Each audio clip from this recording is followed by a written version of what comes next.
그림 공부를 해야죠. 예. 오늘 준비한 거는 네. 데이비드 호크니. 데이비드 호크니. 지난주에 베이컨을, 프란시스 베이컨을 이제 했는데 왜 릴레이로 호크니를 했냐. 베이컨이 동성애였잖아요. 네. 호크니도 동성애였잖아요. 그리고 이제 우리 주제가 동성애자인가요? 예, 아니요. 릴레이를 찾다 보니까 공통점이 이제 거기에서 왔어요.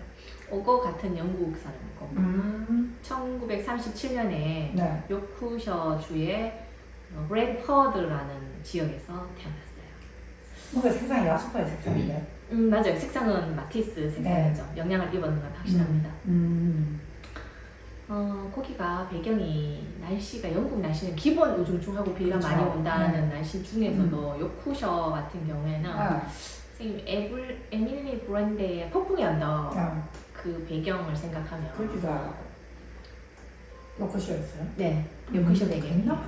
그래서 막 그 우중충 근데 그 영화나 아니면 막 그 책을 읽으면 다가오는 그 느낌 있잖아요. 막 우중충하고 막 폭풍이 막 몰아치는 막 맞아 그런 어두운 일단 어두운 느낌 그런 데서 어릴 때 태어나고 주로 뭐 런던에서 대학원을 다녔지. 브래드포드까지는 대학을 나왔고 석사까지 받았거든요. 런던에 와서 왕립 예술 아카데미까지 20살 초반까지도 런던에서 영국에서 이제 살다 보니까 주로 자기가 사는 데는 햇빛이 별로 없는 우중충한 곳에서 이제 성장기를 보낸 사람이에요. 근데 그림은 전혀 다른데요? 이유가 있어요. 그리고 베이컨은 독일로 오면서 그 자유를 만끽하는 사람이고 이 사람은 미국으로 가요. 미국형이에요. 그러니까 영국은 1967년에 동성애가 합법화됐어요. 그 전에는 그런 행위가 불법이었어요. 굉장히 보수적이고. 자폐들 간다. 네, 이게 법적으로 안 되는 거예요. 그런 행위가. 그럼 이게 동성애 가진 남자들 어떻게 살아란 말이에요? 완전 이제 어둠으로 들어가죠. 눈에 보이지 않는 것으로. 그래야 법적으로 안 걸리게 되는데. 호크니도 그랬어요. 그러니까 사랑하고 이 사람은 정말 진짜 이 열정이 가득한 사람이었는데 런던에서는 살 수가 없는 거예요. 더군다나 예술가로서는 발전을 할 수 없다는 걸 이미 깨우친 거예요. 왕립예술학교에서 학교 다닐 때부터도 동기들한테 그림을 팔 정도로 뛰어난 수재였거든요. 그리고 수석으로 졸업했습니다. 뛰어난 사람이에요. 그림은 되게 화려하다. 팝아트라고 이제 구분을 지어요. 처음에는. 팝아트는 1950년도 영국에서 먼저 일어났죠. 운동이.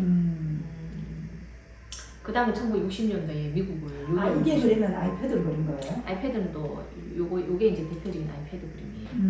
요게 아이패드 그림이 요 복사를 하면 요 정도 크기거든요. 사람 여기 있으니까.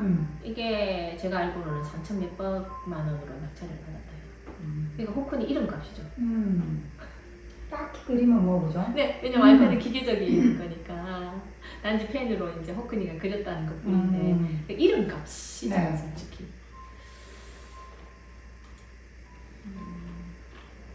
환영적인 차 그림이라고 그러는데 그 자기가 학교 다닐 때 먹었던 그 차를 그렸는 게 있는데요. 자동차? 마시는 차. 그쵸, 저도 그런 처음에는 그랬어요. 왜냐면 얘는 엄청 개우쟁이고 환영적 차. 네, 이름이? 환영적인 이거 머릿속으로 떠오르는 그런 환영적인 모양의 차 그림인데 그게 이제 대학교 석사학위 다닐 때 그림을 그려가 전시했는데 호평을 받았어요. 그걸 제가 왜 이제 염두를 둔다면 이 그림이 살짝 유색인데? 이 차 팩이라고 그래요. 자, 자기가 자주 마셨던 영국에서 나는 타이프 티. 이 그림이 그보다도 여기 있는 사람을 보면 누가 연상이 될 거야? 이게 사람이었구나. 그러니까 베이컨을 네, 베이컨만 해요. 네네. 그러니까 이제 연대에도는 이제 베이컨이 앞서겠긴 했지만 호크니도 같은 동성애자라는 거 다 알고 베이컨의 그림이 이제 영향을 입어서 아주 초기 단계로 그러다가 이제 팝아트에 관심이 많아가 이런 화려하고 반짝반짝한 그림들로 이제 옮겨요. 그 계기가 뭐냐면 내가 예술가로서 발전을 못한다는 걸 이미 알고 미국으로 이주를 해요. 캘리포니아주 LA로 왔는데 버클리대 교수로 이제 재직을 하면서 근데 극과 극을 달리는 이 날씨에 반해요. 또 캘리포니아 날씨에 오니까 햇빛이 쨍쨍 내리쬐고 그것도 습한 기운 없이 건조한 햇빛에 완전히 반해버려요. 아, 그래서 이제 이런 그림들이 바뀐 거 바뀌는구나. 예, 갑자기 아. 막 바뀌어요. 뭔가 몬드리안과 마티스를 섞어 놓은 것 같은 느낌이야. 딱딱한 이제 예, 예, 기하학적인 사선, 이렇게 예. 직선과 가로선을 해가지고 몬드리안은 제가 잘 모르겠는데 일단은 마티스의 영향은 받긴 해요. 네. 그 몬드리안이라고 한 이유는 이제 그냥 네네. 그 선하고 면 때문에. 몬드리안이 성격이 진짜 지랄 맞아가지고 그림에 사선도 용납 못해요. 직선과 네. 숲에서 그렇죠. 그것만 가로선만 용납해서 친구랑 같이 작업했는데 그 친구 사선했다고 절교한 사람이거든요. 근데 그 사람 나중에 진짜 그 자기 그 그림 안에 어떤 추상을 주고 했을 땐 그림 전부 다 가로와 세로 선밖에 없어요. 같이 보시면 뭐 가끔씩 많은 것도 그렇죠. 있는데 몬드리안, 네. 근데 독일에 그 켈른인가 어딘가 몬드리안 그 전시실이 있어가지고 네, 가보니까 이제 그게 왜 그런 그림이 나오게 됐는지 설명이 있었어요. 그 과정이 있더라고. 아, 예, 나무 네, 사실적으로 해가 그 다음에 네. 중간 정도. 그러니까 이제 저래서 저렇게 됐구나. 네, 처음부터 그렇게 나온 게 아니고 항상 화가들은 어떤 주제가 네, 있으면 그렇대요. 세월이 흐르면서 작업의 흐름에 따라서 어떤 쪽으로 흘러가다가 딱 드러나요. 추상으로 가는 과정이 있어가지고. 그렇기도 하고 또 뭐 제 작업을 예를 들자면 네. 처음에 이제 뭐 한국사 공부를 했는데 유독히 절의 문화에서 종중에서 모고에 관심이 가졌는데 그거를 그냥 재해석을 했고 네. 모고와 내가 동일시해가 이제 나의 어떤 개인적인 그 느낌을 포함해가 작업을 하다 보니까 기법도 처음에는 이랬는데 하다 보니까 나중에 만약 뭐 그렇다 하면 그런 식으로 이제 작업이 펼쳐지는 거예요. 네. 선생님도 만약 인물은 처음에는 이렇게 했는데 하다가 뭐 이제 항상 뭔가 다른 거 연구하실 네. 거잖아요. 네. 연구하는 과정에 이런 게 들어왔고 이게 순차적으로 있는 거예요. 다 누구나. 네. 피카소도 마찬가지고. 그쵸. 그 나도 몬드리안이 왜 저렇게 그려서 사실 우리가 이제 점선 면만 보고 봤으니까 그림을 왜 저렇게 그렸을까 싶었는데 그게 이제 가서 쭉 처음부터 가성을 보니까 이렇게 나오구나. 사람이 이렇게 수상하되는구나. 네. 나중에는 윤역으로 옮길 때는 음악에 이제 부기국이라고 네. 재즈 음악이 엄청 심취했었거든요. 그래서 음악을 점으로 또 그 세로선, 가로선 사이에 중간 이렇게 난 색깔로 막 그게 보면 우리가 보면은 뭐 마치 음률이 느껴지는 것처럼 또 그리거든요. 그러니까 자기 생활이 또 들어가기도 하고 변화가 되고 그러니까 어차피 나를 그리는 거예요. 그러면서 시대성, 사회성, 그런 세계적인 가치관을 다 넣으면 대작이 되고 대작을 그린 사람은 대가가 되는 거죠. 그냥 막 되는 게 아니에요. 그래서 선생님도 많이 고민을 해보셔야 돼요. 그냥 반짝거리고 예쁜 그림, 순간 찰나에 보이는 그림만 그리셔는 안 되구나라는 거를 이제 그건 나보고 그리려고 해요. 내가 만족을 못하는 거죠. 네. 내가 만족. 그건 관심이 없으니까 그냥. 맞아요. 그런 마인드 있으면 이제 훌륭하게 되실 것입니다. 영원히 될지는 모르지만. 왜냐면 선생님 인생 안에 암딴 그림 있죠. 저는 사실 누가 알아주고 누가 뭐 해주고 그런 것보다도 내 인생 안에서 제 자신에게만 쳐다보고 있기 때문에 어느 순간 그러다 보면 이게 진실성이 있다면 알아주는 거지. 근데 제가 뭐 이렇다 하고 뭐 이러기에는 저는 그건 아니라고 저는 생각을 해요. 알아봐주는 사람들이 있거든요. 사실. 쌤은 이미 뭔가 약간 단지 세상 밖으로 많이 안 나가서 그렇지. 네, 싸운 게 있다는 중견이라는 느낌이 좀 있어요. 그렇군요. 그 다음 단계 이제 뛰어 올라야 되는 게 네. 제 몫이라는 거죠. 이제 밖으로 세상 밖으로 나가가지고 펼치는 게 이제 남아있을 뿐이지. 펼치기까지 가서는 다 돼 있는 것 같은데요. 왜냐면 이제 저쪽에 역사가 있기 네. 때문에 말해주는 게 있거든요. 저도 그 점에서는 자부심을 느껴요. 네, 그런 생각이 들어요. 자료가 남아 있어가지고 다행히. 맞아요. 어느 날 갑자기 반짝 이런 그림 나왔다 하면 사람들 하나도 인정을 안 해줄 거거든요. 그것처럼 맞아요. 많은 화가들이 이 연도수대로 쌓아놓은 작품들이 호크니도 지금 20대 초반부터 26살부터 개인전을 열고 호평을 받았거든요. 그때부터 계속 그림이 변화가 돼요. 그리고 한 그림에만 매몰되어 있지 않아요. 사진가도 되고 무대 디자이너도 되고 음. 판화가도 되고 이래저래 이제 그냥 그런 활동을 많이 했다. 그죠? 에너지가 넘친 사람이에요. 음. 그러다 보니까 또 요즘은 아이패드 화가 그러니까 뭐 복사기나 팩스기 컴퓨터로 하는 이런 모든 전자기기가 또 예술로 된다는 개념을 새롭게 만들어낸 사람이기도 하고 그러니까 한 화가라고 해서 쭉 이런 것도 물론 있겠지만 이 호크니처럼 에너지가 넘친 사람은 끊임없이 사회나 어떤 정치나 또는 아니면 상업적인 변화를 그 수용을 막 급하게 해버리는 사람인 거죠. 맞죠. 에너지가 넘치는 사람이고 호기심이 많은 사람. 그거 나오면 예를 들면 아이패드 뭐 이제 스티브 잡스가 이제 발표했어요. 2010년에 뭐 이거 나왔습니다. 3월달에 나오는데 그 다음날 그 한 3개월 뒤에 이제 보편화가 될 거 아니에요. 그럼 자기 손이 들어와서 요거 뭐 어떻게 해볼까 하는 사람인 그치. 거죠. 근데 왜 우리처럼 저는 한 10년 뒤에 이제 있나 카메라 이런 게 아니에요. 그런 사람이 발빠르게 나가는 거죠. 호크니를 이해하시려면 그런 부분을 이해하시면 됩니다. 딱 수영장 이래 분들기들은 그거다 그죠? 예, 사람이 없죠. 여자인지 남자인지 나이가 많은지 근데 어린지 사람이 보이네요. 물속에. 그게 예술입니다. 이 사람이 그러니까. 가지고 능력이 있어. 딱 그 이 그림 포인트는 그거네요. 다 정적인데 요것만 액션이죠. 네. 그러니까 다이빙에 다이빙. 요게 딱 포착이 되는 거예요. 네. 그 사이에 이 사람은 캘리포니아하고 사진 작업을 많이 합니다.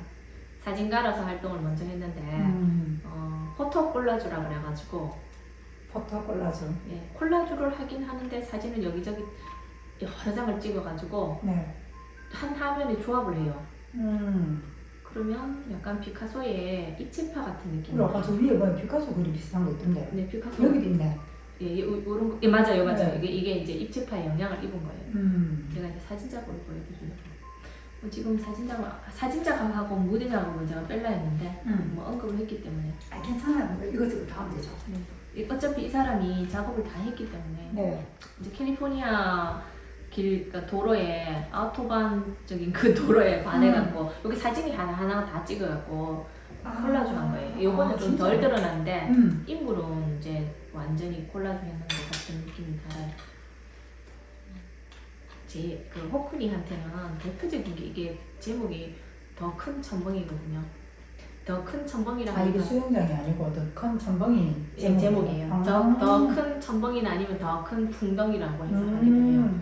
다이빙이니까. 예.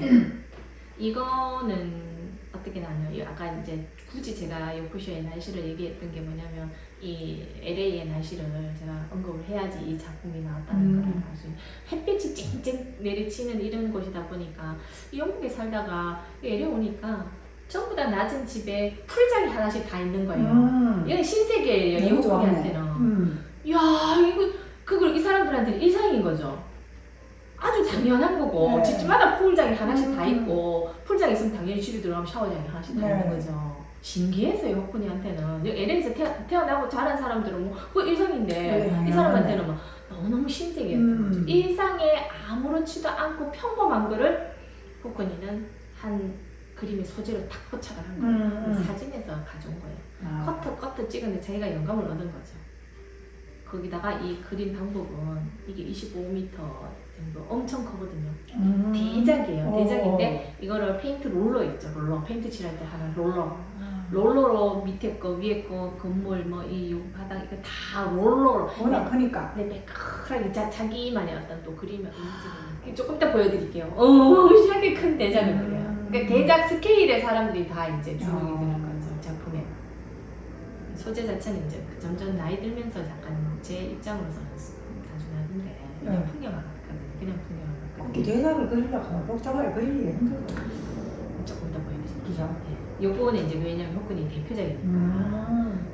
이것도 보시면 진짜 다양하게 이제 눈에 들어오실 거예요. 너무 유명해가지고. 요게 이제 그림 자체는 참고합니다. 아 그래요. 네. 살아있는 대가들 중에 지금 탑급인 사람이에요. 네. 데이비드 호크니가. 이제 알으셨으니까. 네. 왜 그러냐면 이게 지금 이 미술계는 이 자꾸 가격 얘기를 하면 안 되는데 이미 했잖아. 이미 할 거잖아요. 네, 할 겁니다. 이 작품 다음에 또 유명한 게 예술가의 초상이라는 작품이 있는데 예술가의 초상도 엄청나게 큰 그림이거든요. 네. 요 시기에 그렸어요. 같이 또. 음. 예술가 초상이 2018년도에 크리스티 경매장에서 1,019억에 낙찰이 받아가지고 그래서 이슈가 돼가 또 호크니 명성을 또 얻었어요. 도대체 어떤 그림이야? 그것도 대작인가? 대작이에요. 이게 예술가 추상이에요? 요 시기 때 그렸어요. 근데 같이 풀장 시리즈, 수영장 시리즈라 그러거든요. 물에 관심이 많아가지고. 좋아했네. 예. 굉장히 물에 대해서 관심이 많고 연구를 하고. 이게 왜 예술가의 추상이지? 이 호크니거든요. 자기 본인이에요? 네, 본인이고 캘리포니아의 따뜻한 내가 햇살. 생각했던 예술가의 추상하고 정말 얼굴이 막 이런 건지 아셨죠? 네. 제목은 예술가의 초상이에요. 근데 일상적인 그냥 셀러리맨의 추상 같은데요. 어떤 사람은 해석하기를 자기 모습을 수용하는 모습이라고도 하는데 제가 이 사람이 동성애자라고 했잖아요. 네. 피터 슬레진저라는 자기보다 굉장히 어린 그 당시 때 이 모델이 18살 좀 이제 미술학도였어요. 그러자 좀 그러고 모델이기도 했고 같이 이제 애인이었던 관계죠. 그러다 보니까 그림의 소재가 되는 경우가 많았죠. 수영장 시리즈에 자주 이 애인이 등장해요. 예술가의 추상이라. 그러니까 이제 호크니가 요즘 대체적으로 이름값을 하고 하니까 호크니의 아주 젊으실 때 작품이에요. 그러니까 그게 이제 오래된 그림에 또 가치를 주는 거죠. 이제 초창기 때는 굉장히 르네상스적이면서도 색채는 또 아주 현대적인. 네. 여기 보면 원근법이 돼 있거든요. 산에 보면은 네. 멀리 있는 건 보라색이고 중간에는 약간 좀 민트색으로 해가지고 네. 그 고전을 연구한 흔적이 있어요. 그러면서도 자기만의 해석으로 산뜻한 그림 색깔로 해석을 하고 또 캘리포니아에 있으면서 그 햇빛에 또 영감받은 것들 수영장 시리즈를 응용해가 또는 또 요거는 슬레신저랑 헤어지고 난 다음에 거리감을 나타내기 위한 그런 장치이기도 하지 않나라고 해석하는 사람도 있긴 해요. 근데 맞는지 안 맞는지는 제가 잘 모르겠고 왜냐면 해석이 비평가들의 해석이 다분해가지고 근데 최고가 낙찰돼 있네. 보여요. 여기 영국 호커는 작. 쌤 눈 진짜 좋으시다. 저는 지금 이거 아른아른하게 보이는데. 이 수영장 시리즈 할 때 또 샤워하는 장면을 많이 그려요. 그 애인이 샤워하는 장면이겠죠. 어렸을 때. 요거는 이제 같은 수영장 시리즈 중에 애인이 이제 샤워하는. 네. 근데 이게 이제 관심이 물줄기에 관심이 많거든요. 물줄기 표현에 관심이 많거든요. 근데 이런 샤워 장면을 많이 그렸어요. 또 애인과의 어떤 이제 시인이다 보니까 보통 영감 뮤즈라 그러죠. 뮤즈. 그렇죠. 뮤즈를 한참 이제 동안 그 애인을 상대 모델로 해가지고 그림을 많이 그렸습니다. 다른 메타의 장면 없네. 뭐 이런 장면도 있습니다. 이게 다 일단 풍덩 뛰는 거 되게 좋아하네. 그 요때 시기는 수영장 시리즈라 그래가지고 물과 그 슐레진저의 모습을 담은 수영하는 장면을 담은 그림들이 계속 시리즈별로 나와요. 한 장 보면 그린 게 아니고 그 중에 더 큰 첨벙이 독보적인 유명한 그림입니다. 그런 시리즈를 비스무리한 것도 많이 그렸어요. 그 장면들. 아니면 뭐 요런 식으로. 요 장면, 그 수영장 시리즈를 한참 많이 해가지고 인기를 끌었어요. 그러다가 그 다음 단계는 또 어디에 관심이 많았냐면 2인 초상화. 초상화를 그리면 한 사람만 그리는 게 아니고 항상 2명씩을 그리는 거예요. 요거는 한때 영국에서 최고의 그림이라고. 부부가? 예, 부부예요. 이제 코크니의 부모님, 엄마 아버지. 엄마는 다 알고 하고 있는데 아버지는 관심 없네. 네. 그러니까 이 코크니의 조상화의 특징은 얼굴이 뭐 어떻게 저것저것 생겼다가 아니고 그 인물의 그 성격을 알아볼 수 있게끔 두 사람 관계, 스토리. 예, 그렇기도 하고 아버지 보면은 별로 이제 무심해 보이잖아요. 이게 공감이 가네. 근데 딱히 말도 없고. 일반적인 부부를 봐서 그렇게. 예, 일반적인 부부도 그렇고 왜 아들이 아버지를 바라봤을 때도 그렇게 다정스러웠던 아빠가 아니라는 그 느낌이 오잖아요. 그냥 무심한 신문인지 책인지 보면서. 네네. 자기 세계에 빠져. 맞아요. 딴 데 별로 세상에 관심이 없고. 엄마는 이제 자 그래 우리 아들 찍어봐. 자애로운 엄마. 맞네. 네, 항상 아들을. 그거 좀 그런 것 같다. 그런 어떤 거를 다 이제 나타내는 그 2인 조상화의 특징이에요. 코크니의. 그건 재밌네. 예. 그리고 또 진짜 유명한 거는 클락 부부와 퍼시라는 이제 2인 조성한데 클락 부부. 이 부부는 둘 다 패션 디자이너예요. 이제 음. 퍼시는 이제 고양이로요. 아, 퍼시는 고양이요? 다 안 나왔다. 다 나온 걸 좀 보여드릴게요. 요 그림인데 네. 이 지금 액자 보면은 그 금속 먼저 끓이는 것부터 잘 드러나죠. 저기 바깥에 햇빛이 쫙 들어오는데 이제 러그라 그러나요? 뭐 이 네. 전문 그 부유한. 잘 살았어요. 음. 아주 인기 있었던 패션 디자이너들이었거든요. 그러네. 네, 조금 더 크게 있는지 볼게요. 근데 선생님, 단지 순간적으로 이 두 부부를 봤는데 그렇게 다정스러워 보이진 않죠? 그렇죠. 그냥 이제 뭐 이렇게 모델서랑 한데 그러니까 눈빛도 지금 지금 이 호크니를 쳐다보는 이제 각자의 다정스러운 눈빛은 서로가 아니고 시크한 느낌. 네, 단지 드러나는 거예요. 음. 얼마 안 돼가지고 이혼을 했다고 하는 거죠. 나무 뭐 이렇게 가까이 붙어가지고 뭐 다정스러운 척이라도 하고 아직 젊잖아요. 그럴 수도 있는데 그 냉랭한 모습이 다 이제 이 그림 안에서 드러난다는 거죠. 이 고양이가 참 귀여워요. 맞네. 햇빛이 부서져 들어오고 여기 있는 백합이라든지 그게 여기 있는 그 얘들 시선이 다 달라. 네, 야는 저쪽이고 저 남자는 또 저쪽으로 보고 보고 심지어는 퍼시는 또 밖으로 보고 네, 다 분산되는 느낌. 아. 지금 이미 예고를 했네요. 무릎에 앉혀놓은 건 아, 아니. 두명 그림 찍으면 되게 재밌네. 네, 아내가 아니고 퍼시고. 그러니까 이 2명 2인 초상화 그릴 때는 사람들이 특징이 호크니가 너무 재밌었던 게 그 초상화는 보통 다 함께 하고 약간 좀 더 이상화 시켜가지고 예쁘게 그리거나 이렇게 하는데 전혀 그렇지 않고 두 사람이 가지는 감정선을 다 드러낸다는 거죠. 그게 그래서 재밌게 인물이 재밌는 이유가 난 그거 같아. 나도 그렇게 그리고 싶거든요. 그 사람 특징이 다 드러나요. 일단은 내가 이제 담는 데 목적을 주겠지만 추후에는 그냥 그 사람 내면을 그리고 싶거든요. 그게 이제 모딜레아니가 모딜레아니 초상을 그리다 보면 모딜레아니 목이 기다고 이렇게 하지만 네. 어떤 때 자세히 살펴보면 눈에 눈동자가 없어요. 대개가 그거까지는 난 모르겠다. 살펴보시면 네. 이제 참 신기한데 왜냐면 눈동자를 잘 사람들이 안 보니까 그냥 사람이네라고 해석하지만 왜 이제 눈동자를 안 그리냐 내가 저 사람이랑 오랫동안 교류를 해서 저 사람을 알게 되면 그려준다. 그래.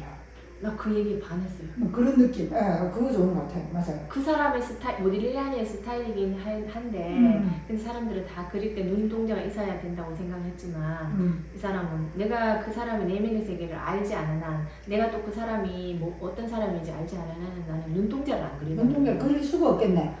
예, 대개는 보시면 조금 다 제가 또 자기 입장에서는 그죠? 네. 그 마인드가 좀 예술가적인 마인드가 맞아요. 아닌가요? 그 시대 그죠? 네. 그 시대는 누구 남기 그리고 막 이래야 되는데. 네, 근데 또 사람들도 목 길고 해가 지금 방식대로 그렸잖아. 그건 진짜 내가 수영장 그 아까 예술가 세상보다 더 공감이 가네요. 이 그림을 보면서 보통은 이제 초상학하면은 그 인물을 함께 그린 데만 초점을 두잖아요. 그렇죠. 근데 두 사람이 교류하는 그 감정선까지 다 나타내는 거예요. 그래서 더 재밌는 것 같아요. 그래 그 다음 단계가 이제 풍경화로 옮기는데 여기저기 전시를 다니면서 이분이 미국 캘리포니아 영국의 고향 파리 이렇게 작업실들이 여기저기 있잖아요. 네. 그리고 뭐 요크셔 바닷가 근처에도 이제 자택이 있고 캘리포니아도 2군데다 있고 왔다 갔다 하면서 작업을 하니까 많은 풍경도 보게 되고 전시를 하게 되면 이동도 많이 하게 되잖아요. 그럼 보는 것도 많이 되고 풍경화를 그리기 시작하는데 풍경화가 혹은 우리가 일시점으로 르네상스는 소실점이 하나로 해가지고 원근감을 나타내잖아요. 보통 풍경화는. 근데 호크니는 그러지 않았어요. 사진을 찍어도 한 시점이긴 한데 자기 눈으로 본 다시점으로 그림을 이렇게 보고 저렇게 보고 해서 풍경을 그리기 시작하는 거예요. 이거는 뭐 자기가 어느 갤러리 이동 중에 묵었던 호텔의 중정의 느낌을 그리기 시작해가 이런 느낌의 풍경을 계속 그리고 있어요. 중정. 외국에도 중정이 있거든. 이거는 이제 그렇죠. 그 캘리포니아에 있는 자기 작업실 위에서 본 베이브리 힐즈의 뭐 언덕이라 하든가 뭐 베버리 hils구나. 베버리 힐즈 근처에 작업실도 있고 그래서 그 풍경을 자기 나름대로 해석해가 그리는 거예요. 근데 실제로 이런 풍경이 나올 수는 없는 거죠. 색감도 그렇고. 네. 이것도 대작이에요. 이런 느낌의 작품을 한동안 또 제가 인기를 떴거든요. 색다르잖아요. 네. 실내 풍경도 이런 식으로 그려요. 호크니 진짜 마냥 명쾌하고, 마티스 같은 느낌 있다. 네, 명쾌하고 상쾌하고 깔끔하고 그러면 깔끔하면 또 팝아트적인 어떤 네, 표현 양식 같기도 하고 네. 뭐 팝아트 같은 경우에는 이제 앤디 워홀, 리텐슈타인, 올덴버거 뭐 대표적인 작가들인데 미국에서 활동한 소재들이 다 대중적인 거예요. TV나 뭐 잡지책이나 미디어에서 나오는 연예인들이나 저기 있는 벽에 있는 그림은 중정해 보이는 풀들이죠. 그냥 그 호크너가 마음대로 그린 그림이에요? 아니면은 원래 있는 그림을 그대로 그린 거예요? 원래 중정에 있는 풀들을 자기식대로 해석을 한 거예요. 이거는 결국 베란다고. 원래 유명한 그림은 아니다, 그죠? 네, 자기가 이제 이런 식으로 시각적으로 재해석해가 그린 거죠.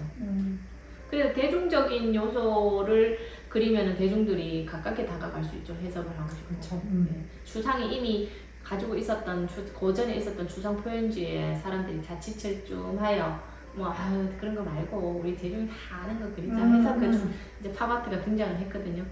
근데 그거 이제 지금 호크니가 응용을 해가 그 색감이라든지 다양한 요소들을 넣는가라든지 봤을 때 전혀 부담스럽지 않는 그림들을 그리는 거예요. 아주 일상적인 느낌이 있네. 지금까지도 그렇게 그리고 있어요. 그래서 인기가 더 있지 않나 싶어요. 근데 또 호크니 그림 싫어하는 사람들은 그래서 싫어할 수도 있어요. 그렇죠. 모든 게 항상 양면성이 있죠. 양면성 있고 그림을 보는 다양한 시점들이 있기 때문에 우리가 유명하다 좋다 해서 다 따라갈 필요는 없다라는 그렇죠. 점 말씀드려요. 그러다가 1999년에 어머니가 돌아가셔요. 영국인 어머니가. 그러면서 영국에 이제 다시 또 정착해갖고 더 많이 머물게 되는데 고향에 당연히 친구들이 있겠죠. 친구들이 호크니야 니 그렇게 유명한 화가가 됐는데 우리 마을에도 좀 가서 풍경을 좀 그려볼래? 왜냐면 풍경으로 이렇게 인기를 얻고 있었으니까. 그래서 이제 요크셔에 머물면서 이 사람이 또 행한 게 뭐냐면 야외에 나가고 그리기 시작해요.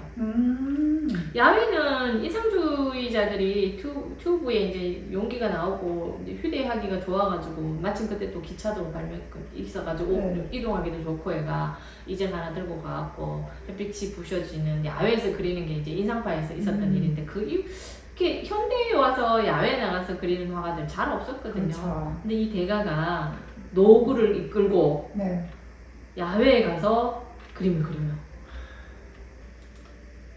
이건 요크셔에 있는 건데 마을에 더 큰 나무예요. 이 사람은 제목을 항상 더 큰을 넣어요. 실제로 있는 것보다 더 이제 키우는 거죠. 이것도 사람들이 서면 한 요 정도 돼요. 엄청나게 크다 이 말이에요. 예, 현대미술관 가천에 있는 현대미술관에 한번 이제 전시전도 왔었어요. 요 캠퍼스 이어진 거 보이시죠? 네, 실제로 가서 그리고 연기를 한 거구나. 네. 그리고 뭐 비행기로 이동할 때도 사실은 이걸 다 이제 분해해가지고 또 전시할 때는 이우고. 2019년도에 서울시립미술관에서 전시를 했어요. 호크니선을 한 130작 정도 왔어요. 거기에 더 큰 나무도 왔었어요. 나무도 왔고 대표적인 작품 다 왔죠. 그래서 30만 명인가 아주 대성황을 이루었어요. 그 전시. 전 놀랐습니다. 저도 몰랐어요. 알았어. 진짜 안타깝더라. 사람들이 왜냐면 이 호크니가 더 천번 같은 경우에는 이제 올 일이 없다는 거예요. 모나리자 안 움직이잖아요. 딱 세계에서 2번 움직였다 하잖아요. 근데 사람 너것도 보고 싶으면 오라 이거죠. 그렇지. 그 이미 호크니는 이제 그 정도의 작품 가치가 됐다라는 거. 아까 보여줬던 그 그림의 풀들 있죠. 한마디로 스케일로 예, 스케일로 지금 그림을 스케일. 팍 누릅니다. 그래. 이런 그림을 그리다가 이제 요즘 그리는 게 아까 그 더 큰 나무라든지 계속 지금도 30살 마음으로 이런 작업실에 나간다는 거 아닙니까? 열정이 이거는 진짜 피카소 그림 같은데 네. 이거 그림 맞아요? 네, 맞아요. 그러니까 호크니가 그림을 막 드로잉부터 시작해갖고 다양하게 다 그린 거예요. 지금 여기 있는 그림들 다 드로잉 이거는 그거래요. 아이패드. 아이패드. 예, 다 지금 호크니 그림이라고 보시면 됩니다. 아이패드는 물감 만들고 딱 좋겠네. 잉크가 이제 나중에. 잉크야 뭐. 이게 이제 아이패드 그림 자주 등장하네요. 이게 이제 인기가 이제 뭐 일본에서부터 발빠르게 이미 책을 만들어가지고 판매를 한다 하니까 아이패드로 그림도 이제 예술의 한 장면으로 이제 정착하겠죠. 이것도 이제 아이패드 그림이에요. 이 사람이 아이패드를 좋아하는 게 또 아침에 일어나면 누워서도 그릴 수 있다. 아침마다 한 작품씩 그려가지고 지인들한테 굿모닝 하면서 보내는 거예요. 막 날리는 거예요. 이건 진짜 이게 혁신적인 거잖아요. 굳이 갤러리 가서 보지 않아도 내 지금 누워가지고 그것도 뭐 일어나고 그냥 하지도 않아. 물감하고 이러면 위험한데 그냥 그래가지고 이제 인사차 이제 막 지인들한테 보내는 거예요. 열정이 대단하지 않아요? 그러네요. 그래도 그 어떤 계속 자기 머릿속에 그림이 있으니까 이게 가능하지. 그쵸? 아침에 일어나면 이제 요쿠셔의 그 자기 침실에서 보이는 창문에서 보이는 풍경들이 있어요. 이런 풍경들 밤이면 이제 이런 풍경이고 일상을 그려가지고 보내는 거죠. 뭐 특별히 뭐 그런 게 아닌 거예요. 맞네. 예. 눈도 진짜 여기는 스탠드하고 창문하고. 예, 대단한 소재도 아니고 그냥 일상이 일상. 이 사람이 참 매력적인 게 거창하고 멋있고 새롭고 특별한 게 아니라 잔잔하게 내 주변에 있는 거를 특별하게 그려내는 재주. 그럼 그게 나는 좋은 것 같아요. 네.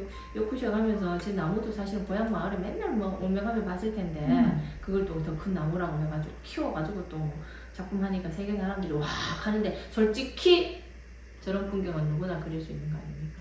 그림 좀 누구나 한다는 그릴 수 사람들. 있는데 포착한 거야. 네. 새롭게 포착한 거죠. 맞아. 그게 중요한 것 같아. 네, 그래서 또 어떤 비평가들은 야, 허군이 세계적인 거장이라고 뭐 대단한 건 줄 알았대만 그냥 뭐 일상적인 풍경 뭐 그냥 뻥튀게 났네 뭐 이렇게 또 생각하실 사람도 있는데 그걸 실행으로 옮겼잖아요. 저 노고를 알고 이끌고. 보면 이제 알고 나서 보면은 뭐 별거 아니나 싶은데 그게 가기까지는 그렇죠. 얼마나 또 만약 60장을 또 그리기 위해서는 얼마나 그래, 또 이런 그런 거는 거지. 진짜 정물이라도 그죠? 아이패드로 그리죠. 이것도 아이패드구나. 색감이 좀 특이하잖아. 네. 우리 잘 그러니까 물론 뭐 이 사람 자체가 그림이 화려하긴 한데 아이패드로 하면 조금 더 화려하게 되죠. 아이패드는 있는데. 아이패드 하셔요. 저도 뭐 스케치 한다고 아이패드로 그림을 그리고 생각 해보셨어요? 있어요. 지금도 잘 할 수 있어요. 이 그림을 그리려고 자료를 만들었어요.